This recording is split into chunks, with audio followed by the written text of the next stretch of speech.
la main de Fatma. Symbole de lumière et de protection. As-tu déjà remarqué cette main qu'on voit en pendentif, en tatouage ou accrochée sur les murs? C'est la main de Fatma, aussi appelée Kamsa. Un symbole ancien, mystique, à la fois religieux, spirituel et protecteur. On dit qu'elle repousse le mauvais œil, éloigne la jalousie et attire la chance et la paix.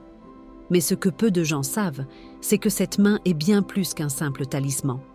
C'est un symbole d'équilibre et de lumière intérieure. Dans la tradition musulmane, elle représente Fatima Zahra, la fille du prophète, femme de courage, de pureté et de compassion. Dans la culture juive, on l'appelle la main de Myriam.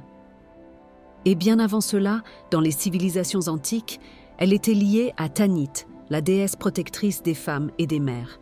Autrement dit, cette main traverse les siècles, les religions et les cultures, en gardant toujours la même mission, protéger le cœur et repousser les ténèbres.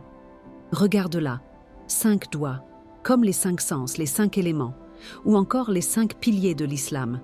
Et souvent, au centre, un œil, l'œil de la conscience, celui qui voit sans juger et qui repousse le mal par la lumière. Quand la main est tournée vers le haut, elle repousse les énergies négatives.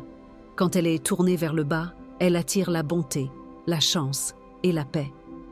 Mais la vraie puissance de la main de Fatma ne vient pas du métal ou de la pierre.